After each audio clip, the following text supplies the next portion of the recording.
আপুনি কমসে কম যদি 4টা সূৰাও জানে এই সূৰা দিয়ে আপুনি সকলো নামাজ পঢ়িব পাৰিব মহিলাসকলে ঘৰত কেনেকৈ ইশা আৰু 20 ৰাকাত তাৰাবিৰ নামাজ আদায় কৰিব তাৰাবিৰ নামাজৰ নিয়ত আৰবিত কেনেকৈ কৰিব কোন সূৰা দি পঢ়িব তাৰাবিৰ নামাজৰ 2 ৰাকাতৰ মূৰে মূৰে কোন দোৱাটি আপুনি পঢ়িব 4 ৰাকাতৰ মূৰে মূৰে কোন দোৱাটি পঢ়িব লাগে যদি এই দোৱাটি নাজানে কোনো অসুবিধা নাই অন্য কোন দোৱাটি পঢ়িলেও আপোনাৰ তাৰাবিৰ নামাজ সহি হৈ যাব মই ধুনীয়াকৈ বুজাই দিম আৰু তাৰাবিৰ নামাজৰ শেষৰ যিটো মুনাজাত যদি আপুনি এই মুনাজাত নাজানে তেন্তে অন্য কোন দোৱাৰ দ্বাৰা আপুনি মুনাজাত কৰিব কেনেকৈ দোৱা কৰিব সম্পূৰ্ণ নিয়ম কানুন মই ধুনীয়াকৈ বুজাই দিম যদি কমসে কম 4টা সূৰা আপোনাৰ মুখস্থ থাকে যদি সৰু সৰু 4টা সূৰা আপুনি জানে এই 4টা সূৰা দিয়ে ইশা আৰু তাৰাবিৰ নামাজ বিত্ৰি নামাজ কেনেকৈ কি নিয়মত আদায় কৰিব লাগিব মই ধুনীয়াকৈ বুজাই দিম আজি যদি আপুনি মনোযোগ সহকাৰে এই ভিডিঅ'টি চাই তেতিয়াহ'লে আপুনি নামাজৰ সম্পূৰ্ণ নিয়ম কানুন জানি ল'ব পাৰিব আপুনি কাকোৱে খুদিব নালাগে ইনশাআল্লাহ তাআলা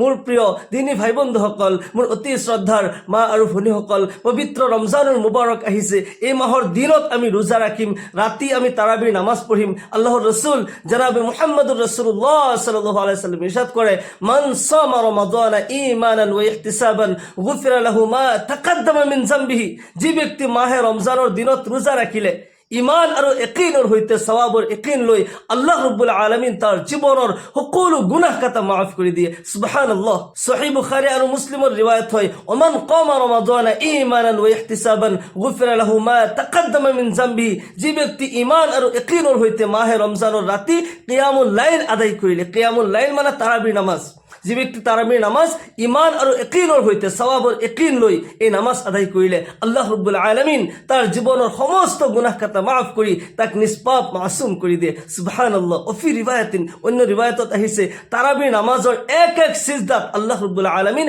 ১৫০০ কৈ নেকি দান কৰে সুবহানাল্লাহ সেই কাৰণে আমি প্ৰত্যেকেই চেষ্টা কৰিম যাতে আমাৰ ৰোজা কাজা নহয় ৰোজা যাতে আমি কোনেও মিস নকৰো প্ৰত্যেকজন আকিল বালিক পুৰুষ মহিলা সকলোৱে মাহে ৰমজানৰ ৰোজা ৰাখিব লাগিব এই ৰোজাৰ ইমানেই গুৰুত্ব হয় মনত ৰাখিব মই বহুত দীঘলীয়া নকৰো শৰ্ট ফৰ্মত কৈ আছো এগৰাকী মহিলা যদি তেওঁৰ হেজ হয় অথবা নিফাজ হয় সন্তান যেতিয়া ভূমিষ্ঠ হয় তেতিয়া 40 দিনলৈকে নিফাজৰ সময়সীমা এই নিফাজৰ সময়ত অথবা হেজৰ সময়ত নামাজ মাফ হৈ যায় নামাজ মাফ নামাজ পঢ়িব নালাগে কিন্তু মাহে ৰমজানত যদি এগৰাকী মহিলাৰ হেজ হৈছে অথবা নিফাজ অৱস্থাত আছে তেওঁৰ ৰোজা কিন্তু মাফ নাই ৰোজা কাজা কৰিব লাগিব কিয়নো নামাজ দিনত 5 বাৰ আহে আৰু ৰমজানৰ ৰোজা বছৰত এবাৰ আহে সেই কাৰণে মাহে ৰমজানৰ ৰোজা কিন্তু মাফ নাই এগৰাকী মহিলা যদি হেজ অথবা নিফাজৰ কাৰণে মাহে ৰমজানৰ ৰোজা ৰাখিব পৰা নাই বা হেজৰ অৱস্থাত 5 দিন 7 দিন 3 দিন যিকেইটা ৰোজা কাজা হৈছে অন্য মাহত এইখিনি ৰোজা কাজা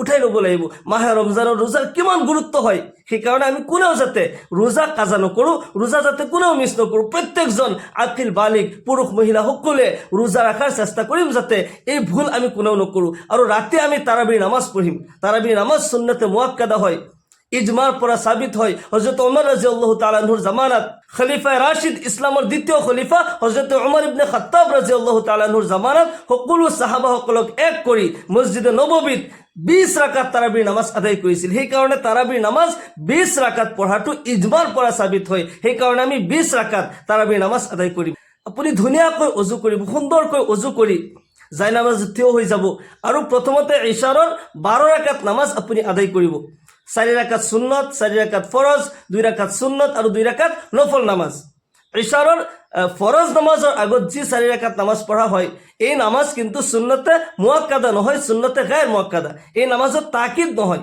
আপুনি নপঢ়িলে গুনাহগাৰ নহয় কিন্তু যদি পঢ়ে বহুত সওয়াব আছে মাহে ৰমজানত এটা নফল আদায় কৰিলে অন্য মাহৰ ফৰজৰ সমান সওয়াব পোৱা যায় আৰু মাহে ৰমজানত এটা ফৰজ আদায় কৰিলে অন্য মাহৰ 70টা ফৰজৰ সমান সওয়াব আল্লাহ ৰাব্বুল আলামিন দান কৰে সেই কাৰণে 4 ৰাকাত সুন্নতে গায়ৰ মুআক্কাদা এই নামাজও আপুনি আদায় কৰিব এই নামাজৰ নিয়ত আপুনি এনেকৈ কৰিব নাওয়াইতু আন উসাল্লি লিল্লাহি তাআলা 4 রাকাতি সালাতিল ইশা সুন্নাত রাসূলিল্লাহি তাআলা মুতাওয়াজ্জিহান ইলা জিহাতিল কাবাতিশ শরীফাতি আল্লাহু আকবার এনেকৈ নিয়ত কৰি আউযুবিল্লাহ বিসমিল্লাহ পঢ়িব সূৰা ফাতিহা পঢ়িব তাৰ পিছত অন্য যি কোনো সূৰা আপুনি জানে সেই সূৰা দি পঢ়িব আপুনি কমসে কম যদি 4টা সূৰাও জানে এই সূৰা দি আপুনি সকলো নামাজ পঢ়িব পাৰিব ধৰি লওক আপুনি 4 কুল জানে, উদাহৰণস্বৰূপে 4 কুল জানে। প্ৰথম ৰাকাতত কুলিয়া পঢ়িলে, দ্বিতীয় ৰাকাতত ইখলাছ পঢ়িলে, তৃতীয় ৰাকাতত ফালাক, চতুৰ্থ ৰাকাতত সূৰা নাস। এনেকৈ আপুনি ইশাৰৰ 4 ৰাকাত সুন্নত আদায় কৰিলে। তাৰপিছত আকৌ ইশাৰৰ 4 ৰাকাত ফৰজ নামাজ। ইশাৰৰ 4 ৰাকাত ফৰজ নামাজৰ নিয়ত আপুনি আৰবিত এনেকৈ কৰিব, নাৱাইতু আন উছল্লি লিল্লাহি তাআলা 4 ৰাকাআতি ছলাতিল ইশা ফৰদুল্লাহি তাআলা মুতাওয়াজ্জিহান ইলা জিহাতিল কাবাতিশ শৰীফাতি আল্লাহু আকবাৰ। যদি আৰবিত নাজানে তেন্তে অসমীয়াত এনেকৈ ক'ব, মই আল্লাহৰ ৱাস্তে ইশাৰৰ 4 ৰাকাত ফৰজ নামাজ আদায় কৰি আছো, আল্লাহু আকবাৰ। এনেকৈ নিয়ত কৰি যিকোনো সূৰা দি আপুনি পঢ়িব পাৰিব। ইয়াতে এটা কথা মনত ৰাখিব, আগতে যে ক'লো যি 4টা সূৰা দি আপুনি সুন্নত 4 ৰাকাত নামাজ পঢ়িলে, 4 কুল দি আপুনি নামাজ পঢ়িছে, এতিয়া এই সূৰাৰ বাহিৰে ফৰজত অন্য কোনো সূৰাও পঢ়িব পাৰে। আৰু এই সূৰাও যদি পঢ়ে কোনো কথা নাই, আপুনি হয়তো প্ৰথম ৰাকাতত কুলিয়া পঢ়িলে, দ্বিতীয় ৰাকাতত সূৰা ইখলাছ পঢ়িলে, অথবা প্ৰথম ৰাকাতত ফালাক পঢ়িলে, দ্বিতীয় ৰাকাতত সূৰা নাস পঢ়িলে, এনেকৈও পঢ়িব পাৰে। আৰু বাকী 2 ৰাকাতত অকল সূৰা ফাতিহা। এনেকৈ 4 ৰাকাত ফৰজ নামাজৰ পিছত আকৌ 2 ৰাকাত সুন্নত, 2 ৰাকাত নফল।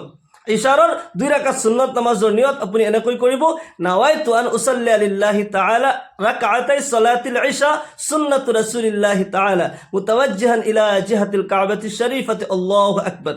যদি অসমীয়াত কয়, মই আল্লাহৰ ৱাস্তে ইশাৰৰ 2 ৰাকাত সুন্নত নামাজ পঢ়ি আছো, আল্লাহু আকবাৰ। এনেকৈ নিয়ত কৰি যিকোনো সূৰা দি, আপুনি ধৰক এই 4টা সূৰাই জানে, এই 4টা সূৰাৰ যিকোনো 2টা সূৰা দি আপুনি এই নামাজ পঢ়িব। ইয়াৰ পিছত আকৌ 2 ৰাকাত নফল নামাজ। এই নফল নামাজ নপঢ়িলে কোনো গুনাহ নহয়। যিমান নফল আছে বা সুন্নতে গায়ৰ মুআক্কাদ এইবোৰ নামাজ নপঢ়িলে কোনো গুনাহ নহয়। আমি নফল সেইকাৰণে বেছি বেছি পঢ়িব লাগে, কিয়নো কিয়ামতৰ দিনাখন যেতিয়া নেকি আমাৰ ফৰজত কিবা কমি হৈ যায়, তেতিয়া এই নফল সুন্নত এইবোৰৰ দ্বাৰা সেইবোৰ পৰিপূৰ্ণ কৰা হয়। সেইকাৰণে সুন্নত নফল এইখিনি আমি বেছি বেছিকৈ আদায় কৰিব লাগে। সেইকাৰণে ইশাৰৰ 2 ৰাকাত নফল নামাজো আপুনি পঢ়িব। আৰু এই নফল নামাজৰ নিয়ত এনেকৈ কৰিব, নাৱাইতু আন উছল্লি লিল্লাহি তাআলা রাকাতাই সালাতিল ইশা সুন্নাতু রাসূলিল্লাহি তাআলা মুতাওয়াজ্জিহান ইলা জিহাতিল কাবাতিশ শরীফাতি আল্লাহু আকবার। এনেকৈ নিয়ত কৰি যিকোনো সূৰা দি এই নামাজ আদায় কৰিব। আৰু ভিতিৰ নামাজ, তাৰাবি নামাজৰ পিছত ভিতিৰ নামাজ আদায় কৰিব। আল্লাহৰ নবী সাল্লাল্লাহু আলাইহি ওয়াসাল্লামে ৰাতিৰ সকলো নামাজৰ পিছত গোটেই শেষত ভিতিৰ নামাজ আদায় কৰিছিল। এতিয়া আপুনি তাৰাবিৰ 2 ৰাকাত কৰি 20 ৰাকাত নামাজ কেনেকৈ আদায় কৰিব। আগতে কৈছো তাৰাবিৰ নামাজ সুন্নতে মুআক্কাদা হয়, ইজমাৰ পৰা সাবিত হয়, সুন্নতে মুআক্কাদা 20 ৰাকাত নামাজ আমি পঢ়িব লাগিব। 2 ৰাকাত কৰি আপুনি এনেকৈ নিয়ত কৰিব, নাৱাইতু আন উছল্লি লিল্লাহি তাআলা ৰাকাতাই সালাতিত তাৰাবিহ সুন্নাতু ৰাসূলিল্লাহি তাআলা মুতাওয়াজ্জিহান ইলা জিহাতিল কাবাতিশ শৰীফাতি আল্লাহু আকবাৰ। যদি আৰবিত নাজানে, অসুবিধা হয়, তেতিয়াহ'লে অসমীয়াত নিজৰ ভাষাত এনেকৈ নিয়ত কৰিব, মই আল্লাহৰ ৱাস্তে তাৰাবিৰ 2 ৰাকাত সুন্নত নামাজ পঢ়ি আছো, আল্লাহু আকবাৰ। এনেকৈ নিয়ত কৰি যিকোনো সূৰা দি আপুনি তাৰাবিৰ নামাজ আদায় কৰিব। যদি আপুনি কমচে কম 4টা সূৰাই জানে, অন্য যিকোনো বেছি সূৰা জানে, সেই সূৰা দি আপুনি পঢ়িব। যিসকলে 10টা সূৰা জানে, সহজ ভাষাত কৈ দিছো, যিসকলে 10টা সূৰা জানে আলাম তাৰাৰ পৰা নাচলৈকে, তেওঁলোকে আলাম তাৰাৰ পৰা আৰম্ভ কৰি নাচলৈকে আহিব। ইয়াতে 10টা সূৰাত 10 ৰাকাত নামাজ আদায় হৈ যাব। আকৌ আলাম তাৰাৰ পৰা আৰম্ভ কৰি নাচলৈকে আহিব, তেতিয়া 20 ৰাকাত নামাজ সম্পূৰ্ণ হৈ যাব। যদি আপুনি ইমান সূৰা নাজানে, কমসে কম 4টা সূৰা জানে, এই 4টা সূৰা দিয়ে আপুনি তাৰাবিৰ গোটেই নামাজ আদায় কৰিব। প্ৰথম 2 ৰাকাতত কুলিয়া আৰু কুলহু, দ্বিতীয় 2 ৰাকাতত ফালাক আৰু নাস, এনেকৈ আপুনি 20 ৰাকাত নামাজ এই 4টা সূৰা দিয়ে নামাজ আদায় কৰিব পাৰিব, কোনো অসুবিধা নাই। আৰু তাৰাবিৰ নামাজ যেতিয়া 2 ৰাকাত পঢ়ে, তেতিয়া এই জায়গাত বহি অলপমান সুবহানাল্লাহ সুবহানাল্লাহ আস্তাগফিৰুল্লাহ আস্তাগফিৰুল্লাহ এনেকুৱা অলপমান জিকিৰ কৰিব। আকৌ অকলে যেতিয়া পঢ়ি আছে, আকৌ উঠি পেলাই আৰু 2 ৰাকাত পঢ়িব। যেতিয়া 4 ৰাকাত হৈ যায়, 4 ৰাকাতৰ মূৰে মূৰে আমি বহি এটা দোয়া কৰো, সুবহানাল্লাহিল মালিকিল কুদ্দুস সুবহানাজিল মুলকি ওয়াল মালাকুত সুবহানাজিল ইজ্জতি ওয়াল আজমতি ওয়াল কুদরতি ওয়াল হাইবতি ওয়াল কিবরিয়াই ওয়াল জাবারুত সুবহানাল মালিকিল হাইয়িল লাযী লা ইয়ানামু ওয়া লা ইয়ামুতু আবাদান আবাদা সুবহুন কুদ্দুসুন রব্বুনা ওয়া রব্বুল মালাইকাতি ওয়ার রূহ। এই দোয়াটি যদি আপুনি নাজানে, তেতিয়াহ'লে আপুনি সুবহানাল্লাহ সুবহানাল্লাহ সুবহানাল্লাহ মনে মনে পঢ়ি থাকিব। আচলতে মনত ৰাখিব, এই ঠাইত কোনো দোৱা পঢ়াটো জৰুৰী নহয়। এই ঠাইত যে 4 ৰাকাতৰ মূৰে মূৰে কোনো দোৱা পঢ়িব লাগিব, কোনো দোৱা খাস নহয়। আচলতে মেইন কথাটো হৈছে তাৰাবিহ, তাৰবিহাতুনৰ পৰা আহিছে। ইয়াৰ অৰ্থ হৈছে ৰেষ্ট কৰা, আৰাম কৰা। এই নামাজ আৰাম কৰি কৰি পঢ়া। আমাৰ কিছুমান মানুহে কয় তাৰাবি মানে তাড়াতাড়ি, মানে জলদি জলদি। নহয়, তাৰাবি নামাজ লাহে লাহে পঢ়া। আপুনি যিমান নামাজ পঢ়ে ধীৰ স্থিৰে পঢ়িব আৰু অলপ জিৰাই জিৰাই পঢ়িব। 4 ৰাকাত নামাজ পঢ়ি অলপ সময় বহিছে, বহি ইয়াতে তসবিহ তাহলিল অলপমান কৰিলে, আকৌ 4 ৰাকাত নামাজ পঢ়িলে, ৰেষ্ট কৰি শান্ত সুস্থভাৱে ইতমিনানৰ সৈতে তুমি নামাজ আদায় কৰা। খৰধৰ কৰি তাড়াতাড়ি যদি নামাজ পঢ়ি লোৱা, তুমি নামাজৰ সেই তাদাতহে তুমি পূৰা কৰিলা, সংখ্যা পূৰা কৰিলা। 20 ৰাকাত পঢ়িলো, আচলতে তোমাৰ নামাজটো নহ'ল। নামাজ ইতমিনানৰ সৈতে শান্ত সুস্থভাৱে খুজুৰ সৈতে তুমি নামাজ আদায় কৰা। সেইকাৰণে আমি ধীৰ স্থিৰে লাহে লাহে আমি তাৰাবি নামাজ আদায় কৰিব লাগিব। 20 ৰাকাত বুলিয়ে তাৰাবি বুলি তাড়াতাড়ি, এইবোৰ ভুল কথা। তাড়াতাড়ি নহয়, লাহে লাহে পঢ়ক, ধীৰ স্থিৰে পঢ়ক।